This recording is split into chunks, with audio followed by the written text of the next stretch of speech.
Emma Baines, great to see you. Oh, you too. Such a pleasure to be here. Thank you so much for joining me. I'm really excited to talk to you because I reckon we'll get a bit geeky about brand assets. Possibly. We're absolutely going to get into it, aren't we? Okay, so you're global head of creative at Tony's Chocolonely, a brand that has such a rich story that's just so unmistakably and unapologetically rooted into everything as it should be. So, can we start there? Can you talk about all the P's, the brand's positioning, the purpose, personality, and the product, and how all of the assets add up? Absolutely. Gosh, where do I start? I'll start at the top, and I will start at we have a very clear mission. Our mission is to end exploitation in cocoa. Every single thing that we do has got to ladder up to that. It's been quite interesting. I joined 3 years ago, and over the last 2.5 years, we've spent some time actually putting down on paper what our brand positioning is, what our product is, and what are our values, what are all that. Because we're actually a company that's been going for about 20 years, which some people don't necessarily know. We celebrated our 20-year anniversary this year. We've been going in the Netherlands that long, and in the UK and the US, probably about, I think it's 5 or 6 years between the two. And I think that's been what's so interesting about this is that we got 18 years in and we didn't have a brand guidelines, so to speak. And so spending the last two and a half, I say 18 months maybe, just really kind of putting that all down has really made us get it out of everyone's heads. It was very much a brand that was in everyone's heads of, oh, the brand is this, the brand is this, the brand is this. And as we grew, what happened is that everyone had their own subjective view of what the brand was, but that there was this underlying kind of understanding of what we were doing and why we were there. So starting off with our mission, we worked really hard on figuring all of that out, basically, and making choices about. We had lots of phrases, like not just about the mission. I can give an example, like crazy about chocolate, serious about people. And we really sort of took a lot of time to think about, what does that actually mean? What does that mean to us, the consumer? Where's that in our positioning? So we did all that piece of work. And I think just to go into our distinctive brand assets, what we really learned was that we have some really distinctive brand assets. Where Tony's Are you familiar with the story about where Tony's came from? Because that's actually lends itself quite nicely into the distinctive brand assets. Are you familiar with that? Shall I talk to a bit of that? I am, but I'd like you to talk about it because Sure. as I said, it all adds up. It's all this beautiful puzzle piece that kind of slowly over the years has evolved to where we are today. So we didn't start as a chocolate company. We in fact describe ourselves as an impact company that make chocolate, not the other way around, for a very specific reason, in that we are absolutely grounded in our mission. And so where we started was actually we've got journalistic roots. So a guy called Toon van der Koken years ago, he was a Dutch journalist, and him and two others, they were, as part of their journalism and kind of investigative journalism, they took a trip to West Africa. And in West Africa, as they were there, they realized and saw the state of the cocoa that farm and the cocoa world out there. And they were like, what is going on? What is this? We've got to do something about this, because what they saw out there was child exploitation, essentially, deforestation. There were lots of all the things wrong with our cocoa supply chain they saw. And so when they came back and they aired the documentary, Toon van der Koken and his colleagues were kind of like, you know what, this isn't enough. I've seen something. I need to do something about it. And he obviously shared that as part of the documentary, but it didn't feel enough. It was like, okay, I've done a bit, but I haven't done enough. So what can I do now? So then he tried to get himself arrested. So he called up the police and tried to get himself basically put into jail for eating chocolate that was made with exploitation. And what was so funny about that is there is a phone call, you can have a look at it on YouTube, is that the phone conversation that he has is hilarious, because the person on the end of the phone, plus the judge that he then tries to get himself, indicted for and everything, they say, well, we can't charge you, because if we charge you, we've then got to put in jail every single person that has eaten chocolate in the Netherlands. This is only in the Netherlands at that moment. let alone the world, everyone that eats chocolate in the world. But what it did is it started a bit of a movement, because Tone was like, okay, what else can I do? What can I do to show that this is a problem and that we can do something about it? And that was where the first ever Tony Chocolonely bar was made, because it was him that said, do you know what? We need to do something about it. We can't just say it. I've tried to get myself arrested. I've got to do something. So I'm going to show with big chocolate, or the cocoa industry, that you can make chocolate ethically. You can make it without exploitation. And so that was the birth of the first ever Tony Chocolonely chocolate bar, which is the milk bar. And this is where it gets really interesting in talking into about distinctive brand assets, because this is our bar is our most distinctive brand asset. And what I love about our bar is that, for one, it's red.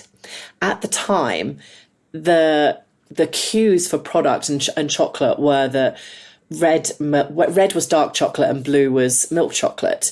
So we were already subversing that and being quite subversive and rebellious as such in changing just the background of our bar.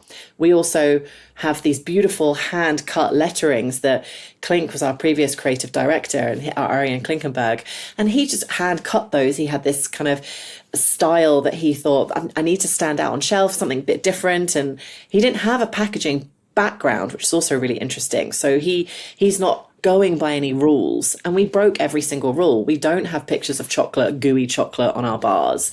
And so we've got this beautiful hand-cut lettering and this typeface that is called chocolate letter that we use today. And so that was where the first kind of Tony's bar came from. But not only on the outside, on the inside, we told the story on the inside of the wrapper, the story of Tony Chocolonely and why we were on this mission.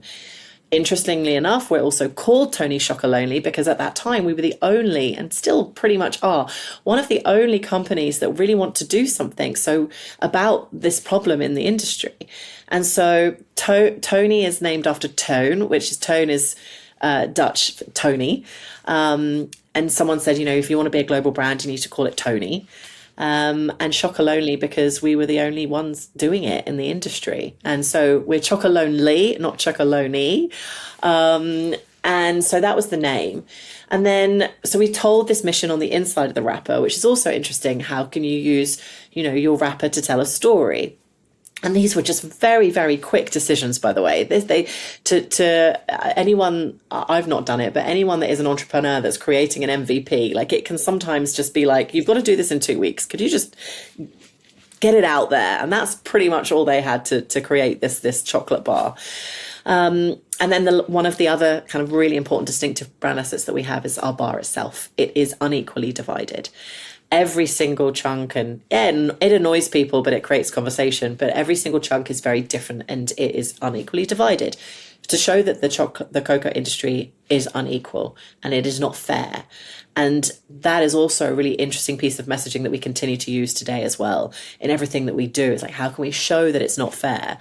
So another kind of, some people know this and some people don't, but actually in our bar, we have our logo, the unequally divided pieces, and in the bottom left-hand side, those shapes are also we've hidden West Africa basically, which is where we source our cocoa from, and so those are shown in our unequally divided bar as well. So it's got it's a huge meaning in our product as such, and every single bar that has followed that. We haven't changed that. There's been a couple of exceptions for sort of gifting bars, but every bar is unequally divided, and we've stuck to it. For 20 years, our wrapper hasn't changed. Our inside story hasn't changed. Our unequally divided bar hasn't changed. And our bar is also our logo, which is also very different and causes lots of problems.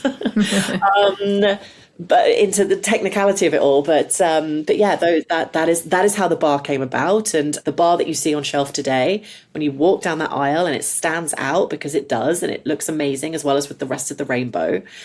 That is the bar that you see on shelf today. It's the chocolate. Also, the bar is really weighty. Like, it means business. It feels like you're holding something that is saying something. It is 180 grams of deliciousness, is what it is. It is delicious. Yeah. Do you know, I've never thought about this until now. The activism in the story reminds me of Anita Roddick at the Body Shop, where I used to work, as that was the first time I got to call myself a copywriter, working in the in-house studio there. Oh wow, that's so cool. And I guess the fight that Tone started in the chocolate industry is similar to her fight in the beauty industry, and how she wanted to do things differently, and she wanted to prove that you can make beauty products without testing on animals. And also she went out to places like Africa to source the ingredients, but empowered the people she was buying them from and encouraged them to start businesses. So it wasn't a charity, it was a movement, as you said. Exactly that. And I think that piece about charity, and going back to we're an impact company that makes chocolate, not the other way around, because our mission and our drive to make impact on the ground in West Africa and within the industry, that drives every single business and commercial and creative decision that we have, which is really strong. I've worked at multiple other companies, and back in the day working in agencies, I remember when every brief came in, like, give us a purpose, we need a purpose. And this company was built on purpose. There is no retrofitting purpose back in. It's really strong, it's really clear, and we all come to work every day knowing what we're striving towards. With everything as well, every brief, we have a brief, we know at the bottom when it comes to, when everything's all is said and done, we know what we're aiming for, and that really does give us a sense of a grounding in what we're trying to achieve. Yeah, I know purpose is often an unpopular word, so I think story works just as well. When the story is so strong, and everyone knows it, as you say, there's just no way that it's going to go wrong in any part of the process. And I always think that a brand should come from the inside and work its way out, whereas some brands, they start on the outside and try and bring it in and hope that everyone will adopt it. But you're not going to get as much success that way round. It's what Simon Sinek says, doesn't it? And I'm a fan, but he always says, people buy what you do, people buy why you do it, not what it is, not the product. And I believe that's why Tony's has done so well. In the Netherlands, we have something like top 90s like brand awareness, because people are so aware of the brand. I think in other markets it's nowhere near that, and we've got a job to do there. I think in certain industries, like our industry, everyone might say, I've heard of Tony's, but there are a lot of people that haven't heard of Tony's. And I think one of the shifts that the evolution is that we've seen, and we're kind of figuring out right now, is that we know people will come for the brand and they'll come for the taste, but we also hope they stay for the mission.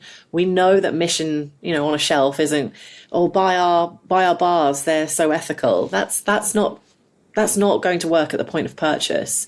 And I think that's been quite a bit of a shift for us, because we are a mission-driven company, but the reality is that consumers aren't necessarily going to think of that as number one, but we do want them to stay for that, and we're seeing that happen. So that's definitely been a kind of a change, a pivot perhaps for us over the last few years. And back to the assets in particular, do you find it a responsibility to create on behalf of Tony's and use those assets correctly and consistently? Or is there ever a time when you're thinking, oh God, I wish I could just mess with this a bit? What's it like every day? I think I'd like just coming in and knowing what I'm doing with the assets every time, and knowing that each time I implement them into something, I'm continuing to build that story. It is a responsibility. It is such, as I've just mentioned, it's such a loved brand. I see it on the outside as well, looking in. Whenever I tell someone I work for this brand, everyone's like, what? Wow, that's amazing. That's a responsibility, because that person they have a view of your brand that you've projected out into the world. So you've then got to, we as a team, as a branding team, marketing team, creatives, we've got to live up to that expectation as a brand as well. And yes, we've got to taste great. Yes, we've got to do all those things.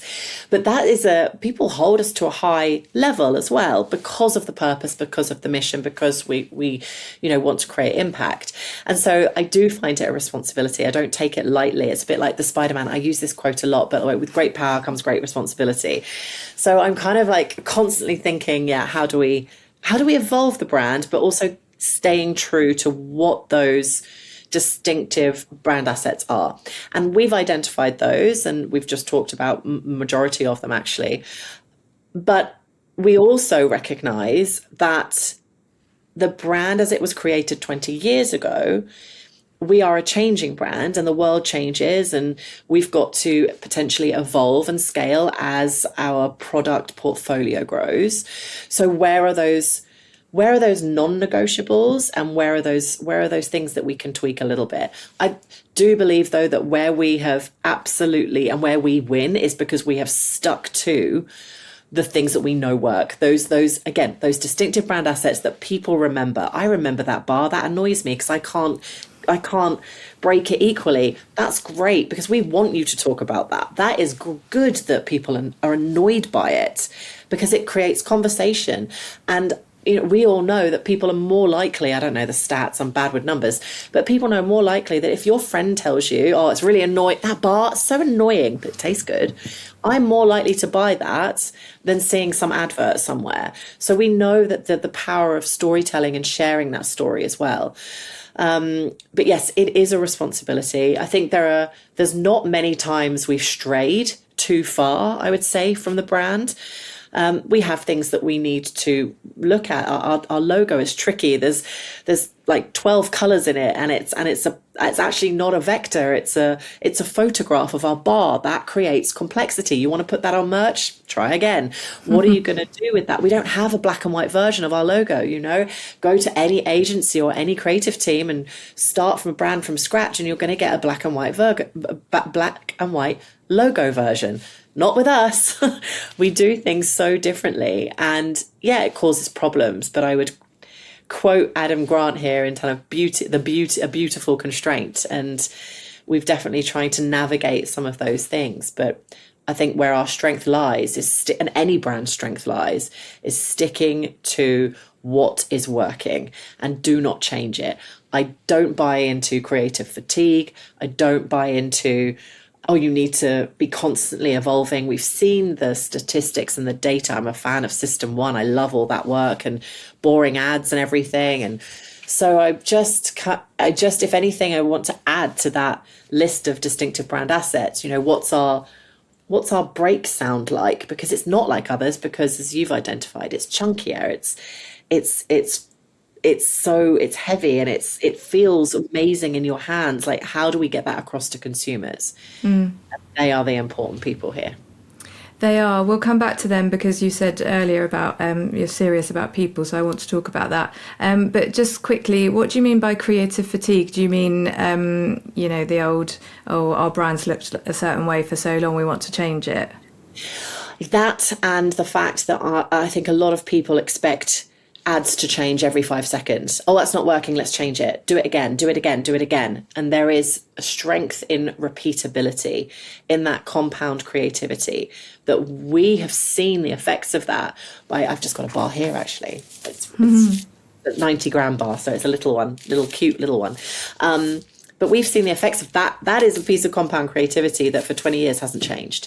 And I think there is another belief that you have to change and you have to adapt, but on a monumentally fast basis. And I don't always buy into that. I don't either. I find it quite amazing how quickly people are willing to change a brand's identity, having not even landed half of the assets in anywhere near a way like you have. Totally. And it makes me so mad, because all you then see is this sea of sameness, this I don't know, I know that's the digital world as well that's brought this upon us, sans serif the amount of sans serif logos, amount of fashion, right? So fashion, obviously, they tend to lead the way. They're the trailblazers and things a lot, right? High fashion. And I look at like Burberry and all these, Chanel and Celine, even by taking off the apostrophe, I can get really nerdy now. But all of it is just stripping it back to like a sans serif logo. You might as well just put your logo in Arial and be done with it.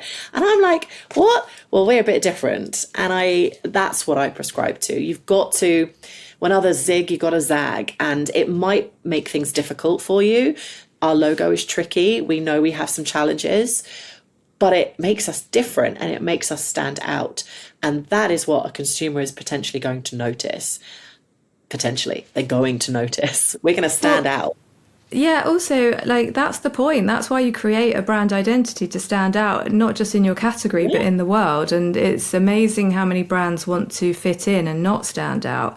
Often when I work with a client, I'll have a look, obviously I'll look at what their competitors are doing, and they hardly do that. So I'll come back and say, here are all your competitors and what they're saying. And you'll notice you're all using the same word to describe something or other. And they're like, oh, I didn't even know. So I'm like, how can you stand out if you don't know what you are up against? No, exactly. We've done an exercise recently where we've been looking very specifically at our taste assets. How do we show chocolate? How do we show taste? And we do a lot of audits. We're very keen, like, what's the rest of the industry doing, just so that we can have an understanding of it. Because I do believe you have to have an understanding of it to be able to go against it, or just to learn something. And we looked at like how the chocolate industry shows chocolate, and it was just pages and pages of the same assets. Not one chocolate bar looked different. Not one. Everyone had the pouring caramel, the chocolatier with the hat on. Oh my gosh, it was painful to watch. And so we really we acknowledged it and did something very different. What would be interesting is seeing people eating Tony's Chocolonely and being annoyed by it, I suppose, because so often everyone's sort of close to having an orgasm when they eat chocolate in advertising. I know we've moved on a little bit. Yes, no, totally. We've looked at a few things around that area, but it's really hard to eat, and it's the beauty of it. We're different. It is just, yeah, the chunkiness and the ragged sort of edges and shapes just in your mouth is quite an experience. Also, it's quite unusual for a product to be such a distinctive asset for a brand as well. It is. I'm actually just trying to think off the top of my head if I can think of others that are, but it is unusual. We know we've got something really strong, and as I said, it all comes down to, like, it does get people talking, tasting, sharing. That's what we're here for. You mentioned straying, like on the odd occasion that you might have to stray. Is there an example you can give? Because I'm just thinking about, at the moment, we're in this ever-evolving marketing landscape where brands are trying to be everything everywhere all at once, and they're jumping in on viral trends on social and sort of throwing away all that they're known for just to join in, and actually they end up in this sea of sameness too, because they've joined in on the moment and they look like everybody else in that moment. What sort of thing does Tony's do when they stray? I'm trying to think of a good example. It doesn't happen often. And that is, again, that comes back to the beauty and the sincerity of our brand and the authenticity of it. Where we have probably tried to push things, and it is a conversation that comes up, because especially in the digital world, so we don't have huge budgets, and by huge budgets I mean we have like nothing. So what we have to do is, we can't cut through with money against all our competitors or many other companies just in the world. So we have to cut through on creativity, and the one way that we can do that in quite a let's just say less expensive way is on digital. And where I see and think what you were hinting towards as well is some of those jumping along bandwagons, or creating posts upon posts to be like, oh, we'll just jump on that trend and we'll do that. And it's definitely been something that has been not a challenge, but something that we've had a lot of conversations around recently, in terms of, okay, that was a trend. Do we jump on that? Is that interesting for us? What does it mean to us as a brand? Can we credibly and authentically talk about that? We do a lot of newsjacking, and what we've realized is when that works for us is when it is something that we feel credibly we can talk about. We're not going to newsjack on every cultural moment or create something for the sake of creating it. We're not going to even comment, how all these brands like comment on everything and everyone jumps in on the conversation. And the most recent one I can think of is the whole Coldplay blowing up and the affairs and every brand having something to say about it. And I was like, what can we credibly have to say about that as a chocolate brand, as a impact company that wants to, that creates chocolate? We can't. There's nothing. So there, and also this is a bit personal. It's all a bit icky, really. I think the Coldplay incident and more recently the Beckham situation is just none of a brand's business. None of our business. We do not need to play there. We don't need to. That is not a conversation we need to get involved in. No. I think there are times where people think we should get involved, and that becomes a bit tricky because, yes, we are a mission-based company and we have a mission. That doesn't mean we can speak in every single area. I think that becomes quite tricky, and that is we have those conversations internally. But generally, no, that is just not happening. There is no place for us there. I agree. When it comes to our product, there have been moments where I think, opportunities can come along and we can be like, do we want to change? What do we want to change here for a better commercial opportunity? And there the question comes down to, is any compromise we make on the brand side going to have such a commercial impact on our business that we can support, again, the people on the ground in West Africa? What is that impact going to have? And if that impact is greater than the immediate short-term or medium-term risk to our brand, then we'll have that conversation. I can't think of a specific example I can share at this moment. No, but the point is the purpose is always at the heart of everything. And if it doesn't fit, then you're not doing it. And because you're so committed to that purpose, no one's in any doubt as to when you can and can't do something different. So that's great. I think maybe one example was so we have Tony's Chocolonely, we have Tony's Open Chain. And Tony's Open Chain is how we source our beans, essentially. And we have multiple people that we call them mission allies who come and they source their beans through Tony's Open Chain. So we've done something quite different. We've given away our business blueprint, basically. This is our business operating model. Come and join us, become a mission ally, source your beans in this way, and do good in the world. And I think when Mr. Beast joined and became a mission ally for his Feastables and his chocolate, that raised a lot of these conversations. But the fact is that, and I hope I don't get my facts wrong here, but the fact is that we could open somewhere between 7 and 8 additional cooperatives, so cocoa co-ops on the ground in West Africa, to supply Feastables with the cocoa beans through the Tony's Open Chain. That impact is huge. So whereas you could look at some of the things he's doing and be like, I'm not sure we're aligned fully here, but the impact is too big. So there was a lot of conversation around that internally, for sure. And then from a brand perspective, are we okay to be aligned with that? And at the end of the day, we came down to it, yes, because the impact is greater and is more important than anything else. Yeah, great. You mentioned Mission Blueprint. I was going to ask you to say what your guidelines are called. Our guidelines are called the Big Red Blueprint. I love that. I imagine because you've been, as you said earlier, you've been working on those for the last 18 months to 2 years. They must be so rich and full of guidance because you already knew what you were doing. They must have been really fun to put together. I'm just being nerdy now because I love doing stuff like that. And they must be tight and rich and full of inspiration, because I always think guidelines should be exciting and motivating, so that anyone who opens them just can't wait to create on behalf of the brand, rather than just here's the measurements for the exclusion zones in a really flat, straight tone. I think our Big Red Blueprint is somewhat different because they're quite long, actually, because we have You've got a lot to say. Got a lot to say, but we've got to take people on this understanding. If you haven't worked with us before, because these aren't just used internally, but if you haven't worked with us before, we've got to explain the brand to you. We've got to explain the meaning behind it and why it's so important. And I'm not sure if we even have exclusion zones in there. I think we do. We get technical, but I definitely, they're long. And they're a fun read for sure. There's one thing about Tony's is that one of our values and a part of our DNA is make people smile. And our Big Red Blueprint is just embodiment of that. They make you smile. There's little jokes throughout. You'll find even on every part of our packaging. Recently, actually, one of our senior designers, we had to create a piece of new packaging in the US, and he was like, "Oh, it's just begging for a joke, Emma. I need another joke on there." I'm like, "We've got one. It's okay. We've got one." We're always trying to bring those kind of, what is that? You know, if you turn the pack upside down, what do you see? Is there something fun in there? And that's very much what our guidelines are as well. Is they are the heart of our brand. Yeah, nice. I'm sure everyone would want to see them.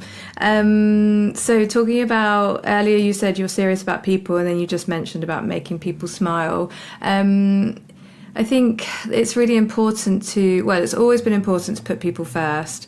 And I think even more so now, people are able to interact with a brand in more places than ever before. So how are you emotionally connecting with people or meaningfully connecting with people? Because I imagine the fans of the brand are already bought into the mission. So how are you keeping them on board, and how are you attracting others? So we call them serious friends, which I love. I love that word. We got a lot of Tonyisms. Let's just say everything's got a name. Love it. Yeah, serious friends. What we do well as a brand is we try and reduce the gap between us and the consumers. And I think this is definitely something that a lot of brands do. Elf do this very well. They say there's like zero, nothing between them and the CEO kind of thing. And it's kind of similar to us. Where we find those moments of emotional connection are in our experiences and our experiential moments. I mentioned we just turned 20. We had this huge experience in the Netherlands. It was a full week where people can come and experience our brand. Why this is so important is because we're really good at this. We're really good at telling the story, and we're really good at just bringing that sense of rebellious fun and joy to everything. And when you experience a brand in that way, and you can walk through and you can understand where we've come from and why that bar is red, and hold it in your hands, and then maybe try some tiny Tonys, our little tiny ones with different toppings on, and have this kind of magical experience designed by us, that really gives people that sense of emotion. And that is one thing. We also have this great this great experience that we do, which is the free chocolate pop-up. And we've run this in all of our markets now. And it's very much, we go out and we put like big stickers up everywhere, like free chocolate, and lines and queues everywhere, because who wouldn't want free chocolate? And then we invite people in, and actually what they get is they go into a really dark room, and we show them this quite harrowing video of exploitation in the cocoa industry. And they're like confused, because they're thinking, hang on, I've just come for free chocolate. But the reality is there's no such thing as free chocolate. And so then we show them this bitter truth, and then Tony's as the bitter truth, as the sweet solution. And then we take them through our story in the next room and give them some chocolate to try.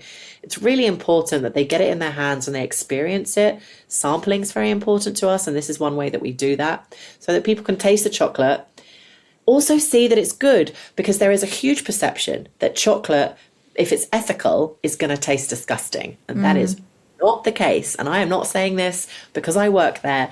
When I don't work there, I can say it doesn't. Yes. It tastes great. Yeah. And so that's one way, is like the experiential side of it, but also is in our messaging and how we position our brand and how we talk to consumers. Everything we do signs off with are you in? Will you join us? Do you want to come and be part of our gang? Everyone is welcome. We've actually, by the time this goes out, we'll have just launched a campaign around, it's called Commitment is Hot. And basically we're looking for new mission allies, people to come and join us and to become a mission ally, source your cocoa through us, have a conversation, because the more mission allies we have, the more impact that we can make. And that's really important to us. So we've got this. I'm really excited because it's also it's a print campaign as well. So we're going live in like the New York Times with a little love letter ad to potential mission allies and consumers as well. Come and join us. So we're very inviting. This is a very specific and considered part of our communication. We want to make you smile. We want to give you the facts. We want to invite you in to join us. And that is how we kind of convey the emotion around our brand. Yeah, I love it. And there's lots of personal touches in there, like talking directly to people and putting the first person in there. So brilliant, compelling calls to action. Also, just thinking about us talking about viral moments and then you talking about in real life experiences. If we are going to attached, trends to what you're doing, there is a trend now that people are increasingly seeking real life experiences. So, I mean, you were obviously doing that before it became something that, came up in the industry reports. But showing people the video of the story of Tony's isn't just educating them. It's also, again, all comes back to your purpose. It's making them feel uncomfortable, which is how you compel people to act. If they if they feel something, they're going to be compelled to do something. So yeah, I keep saying it all adds up. It does. And we've got, again, I think by the time this goes out, we'll share this. We've also got our first TV ad going out in the UK in a week or so. And the tagline there is there's a fight in every bite. And this was part of a competition, actually, that we won with Sky, I can't remember, the Sky Footprint Fund. We don't have the money to go on TV, so we won a competition, and part of the brief there was that we were talking about deforestation and what we're doing in that side of things. So that was specific. But what was important to us was to convey emotionally, like, how do we get people, we've got this opportunity to go on TV.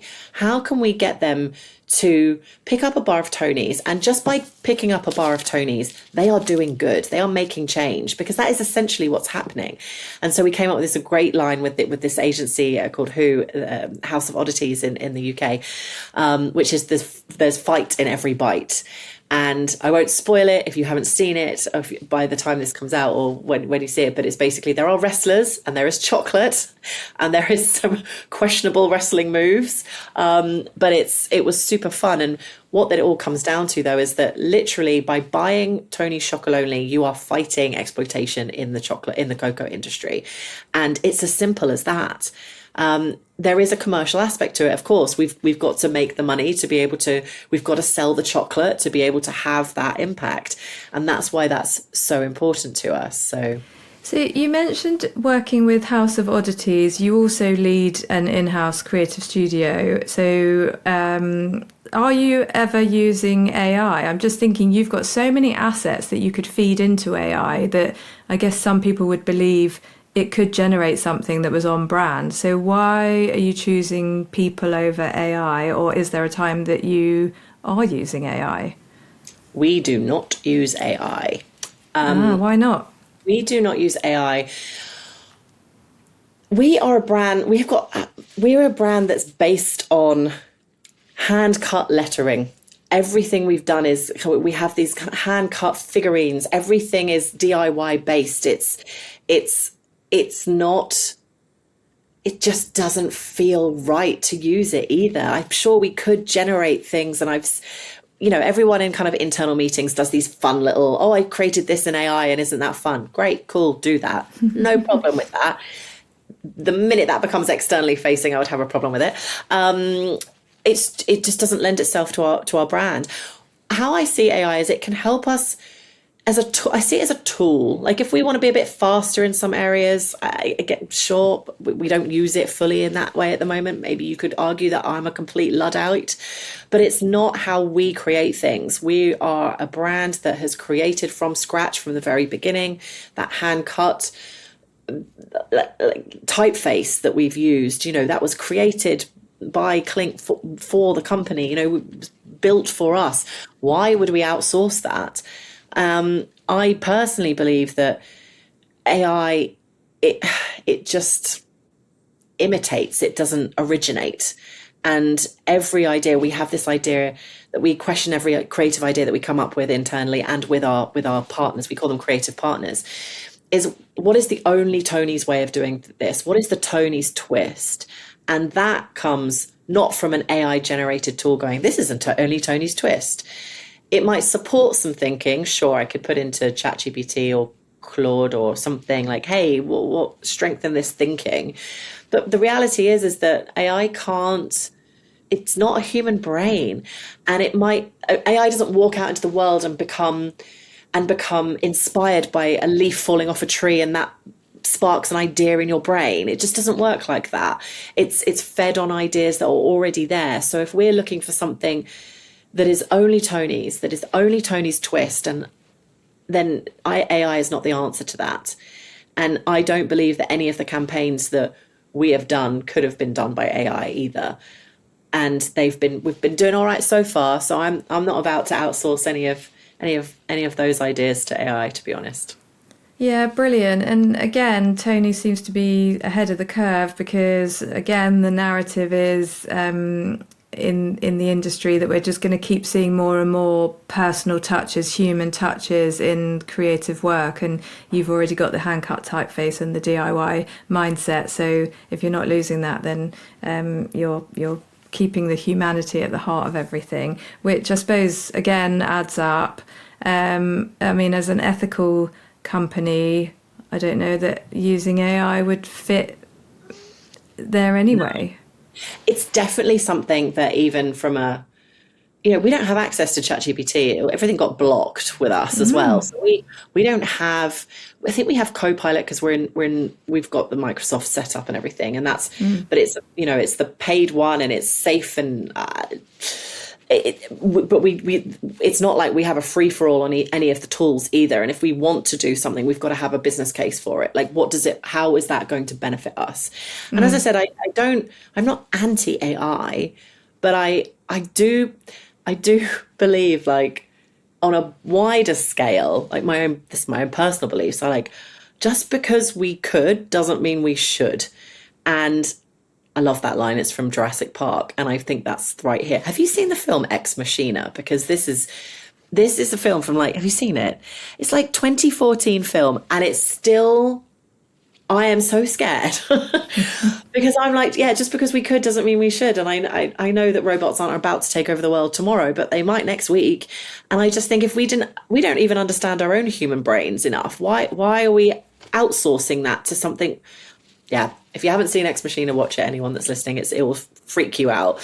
But that's where I stand. So I'm happy to use it as a tool, and I'm happy to use it to maybe help with speeding things up. I don't know how that looks, but no, not anything other than that. Okay, so you're on the fence about using AI. Yeah, really went off on one there, didn't I? No, I'm here for it. But with that in mind, and that you lead a creative studio, how are you protecting your creatives who are also waking up to the same things that we are every day, where AI is going to take our jobs and AI can do the work of a creative faster, quicker, better, cheaper, blah, blah, blah, blah, blah. Creatives are sensitive and some people are really suffering with that noise. How are you keeping everyone comfortable? They're pretty calm about it, to be honest. Again, I think that comes from the fact that we're the brand that we are, and there's no immediate rush to jump on. I know it's not a bandwagon, but to jump on that noise and to listen to it and to start. No one in my team is going to lose their job to AI as long as I'm around. I just love it. I just can't see that happening.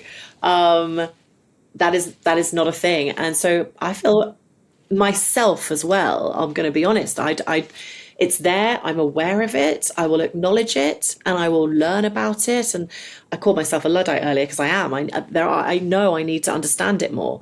But do I need to bring it into my everyday and worry about it? I'm not going to right now. No. Yeah. I've seen the backlash. I've seen the good parts. I recently saw the latest Super Bowl commercial for Claude. I think it's funny and clever, but I'm also find it really interesting that all these AI ads use real people. So I'm like, it's not for not creating creative. It's for other purposes, and I will use it for those. I'm not saying I don't use ChatGPT, but it's not to come up with creative ideas. So my team is safe. Yeah. Good. I love to hear that. And I'm the same. And I always have to caveat any conversation that I have about AI with I'm old and old fashioned, and I can pretty much only work a Word document. But for me, there's no use for AI in what I do. No. And you're right about all these AI companies making adverts using real people and heroing real people. Yeah. It reminds me of there's a film out now called Mercy with Chris Pratt, and it's something about AI. I might get this wrong. AI becomes the judge in the criminal system, but they've got a real actress to play the AI judge rather than create an AI character. So I think I don't want to sound naive, and I know I'm really optimistic about most things, but I think we're just further away from the reality that everyone talks about. I agree. I don't think it's going to change the world tomorrow. I think it's worth No, keeping an eye on it, but I don't.